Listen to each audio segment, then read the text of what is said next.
Hi, my name is Coudriet and I'm a long-term resident at the Archie Bray.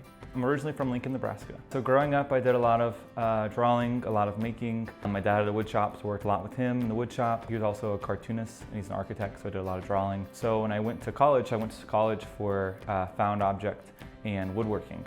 When I was in college, I remember seeing the clay room and seeing how busy and bustling it was and how exciting it was, and I was sort of alone in the wood shop. And at that point I realized I should be in the clay studio, not the wood shop. Really was excited about the tactile qualities of it, the just way you could easily manipulate it. Instead of cutting something with wood and having to start completely over, I could just mend and mash and squish it back up and restart.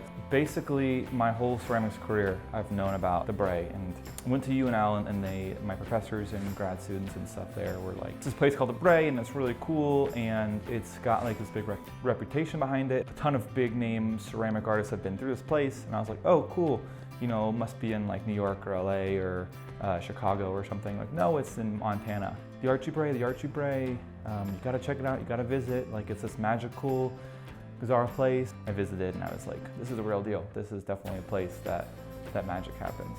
I was pretty intimidated at first. So many big name sculptors coming through from all over the world and potters, and gonna move out to Montana.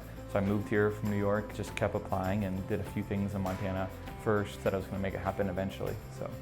Favorite part about the Bray so far is definitely the residence and the resident hall. The fact that we have our whole building to ourselves and we have like open hours where people can come by and visit.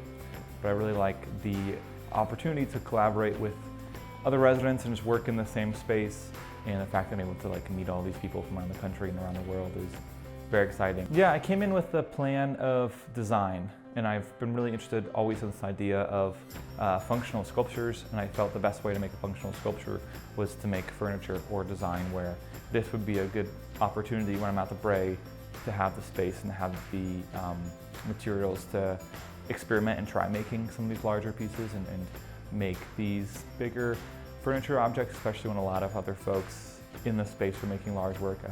I have the hands to help move pieces and load kilns and ask questions and have people to help me ship work. So I thought this was a good spot to focus on design. And the first month I was here, I spent most mornings walking around the grounds and kind of looking at found pieces and sculptures and sketching off those. As I'm building furniture or pieces that hopefully live in the home, it's interesting to see the dynamic of old and new architecturally. So I think that's been that corresponding with the mountains and just the sculptures and found pieces around me is probably the most exciting. I'm just excited to be here. I'm excited to be in this opportunity. I didn't think I would be here at this point in my life. This was the end goal for me for a long time, so now that I'm here, so many other options are available now, and I'm really excited. I don't know where I'm going to go next, and that's exciting to me.